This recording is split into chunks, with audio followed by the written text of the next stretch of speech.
Hello and welcome to Wally Bois and my SCHEPPACH CSE2700 chainsaw. Oh, I'd buy that for $1. Well, actually, I paid €55 on Amazon.fr. You might get cheap where you are, but it is cheap as chips. It really is. It's SCHEPPACH. Now, SCHEPPACH used to be a well-known woodworking tool manufacturer, for which I've actually got a big lathe in there, which is SCHEPPACH. And it's a proper SCHEPPACH. It's made by SCHEPPACH. Well, this is imported from China. Whether it's their design or not, I don't really know. I can't promise that. All I know is it's a Chinese import. And it looks like to me it's just been badged up. That's what it looks like to me. Or it might be made under license, I don't know. Now, my recommendation would be is, as soon as you get it, get yourself a decent chain. The chain that comes with it is poor. It don't fit into the slot of the actual bar very well. It feels a bit slack. It's a bit rubbish. It's okay if you cut a bit of green wood and stuff like that, but you'll notice a huge difference. You just get yourself a half decent chain. And these aren't their chains I got here. I might leave a link in the description down below for these. These are literally free chains for €20. So really cheap. And this particular chainsaw is 18 inches bar length, 45.5 centimetres. They call it a Pro Cut system if you look on there. Pro Cut. What's that mean? What? It's just a chainsaw. Well, I have been using it. In fact, I made this chair with this chainsaw from a log. So that's quite heavy work. This is dry wood as well. So that's quite tough work for an electric chainsaw. So I'd give it a 10 out of 10 for that. It did a good job, you know.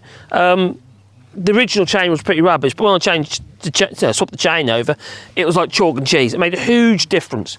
The thing is, when you first get it though, make sure you fill this up with oil here, and you know, to get yourself some chain oil for that. Sort of clean chain. Don't use used engine oil and stuff like that. Don't do that. All you do is add a load of carbon deposits into the machine itself, and it'll clog up eventually. So don't do that. So yeah, you can use. I suppose you can use an SA30 engine oil, because that's pretty much what chain oil is.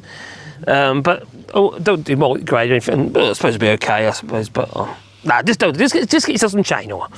Do it properly.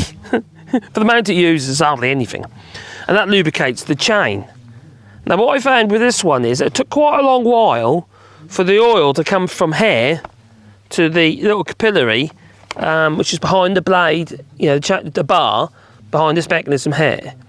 And you could end up using it for a while, literally probably 10-15 minutes without any chainsaw oil. Then you bugger your bar up, you see. So don't do that. I noticed quite quickly, and then I tend to these days, before I actually put the bar on, I run it up and get the oil through to the capillary, so you can actually see the oil dribbling out to lubricate the chain. Otherwise, it's metal on metal with no lubricant. You see? Yeah. I was going to say something rude then, but no, I better not. Anyway, so that's my recommendation on this so far. Well, my main one is change the chain and make sure that the oil is coming through the capillary. That really applies to any chainsaw that you buy, really. Otherwise, it'll be ruined before you get a chance to actually use it properly. Stiffness, quite good. But there's one thing I really hate about electric chainsaws is this. And any strimmers or anything that's electric that has a very short lead there, I can't stand it. Because when you've got a plug here like so, right, and you stand on the lead accidentally like that, it falls off. Like see? How annoying is that when you're halfway through chopping the log and you accidentally caught the lead up? So what I did on my strimmer, I actually took this apart here, electric strimmer, because I've gone over to a lot of electric stuff because we've run the solar panels here, you see.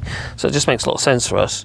We have got the petrol stuff, but you know, it's noisy, smelly, and you put it down and it's still running. With an electric one, you put it down and it stops running, doesn't it? It's the same with these chainsaws, you see. It's only running when you press when you got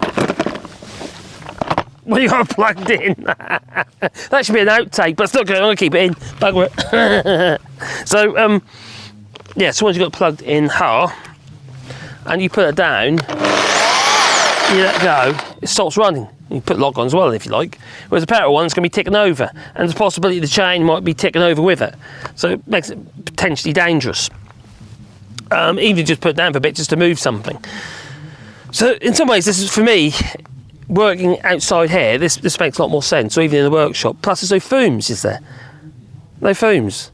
You're not taking in all that, all that toxic stuff. So yeah, first thoughts so far. I've only had it about four days, this chainsaw, 4 or 5 days. The chains came today, so I finished off the chair, and I quite like it. It's comfortable. It's also got a very narrow profile here as well. Actually, I just forgot something. Something I didn't like about it is this. It's a bit flimsy. Yeah, that's all a bit flimsy, this is. Now this is very clever. This basically, it holds the nut behind here, but also is the bar tensioning, the chain tensioning mechanism as well. So as you do it up, it tensions the chain at the same time, which is clever, but I can see it going wrong. I can see it being problematic. So personally, I'd rather see a big nut on the side there and a screwdriver from the front or the side. That'd be my preference. So anyway, that is the SCHEPPACH CSE2700. Yeah, it's okay. Actually, it's more than okay. It's a flipping bargain. Let's be honest. €55. That is a bargain, isn't it? If it can do this quite comfortably, and it did. It didn't have any much grief doing that. You see, out of a log. So yeah. So I do recommend it, actually. I'll leave a link in the description down below. It's all about value for money, I suppose. It's not. You can't make a comparison to like Stihl or Husqvarna. They knock it for 6. They really do. But €55 for most people, yeah, it's plenty good enough. It really is. Oh, there's another pet hate. I just thought of another one. All right, the vents in the sides. That one there with a fan in behind. If I show you here, that one there, and that one there. If you're holding it and you're manoeuvring it about like so, you could blow the sawdust that is being created. You blow it in your face. I don't like that. I'd like to see some sort of deflector on there to stop that happening.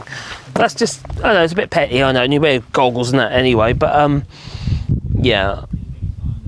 Again, it's €55. What can you say, eh? I think it's cheap as chips. So what I'll do is I'll leave a link in the description if you are interested. We do get a little commission, or I mean tiny commission from Amazon, if you do decide to buy one. But I do recommend it really, because it's good value for money.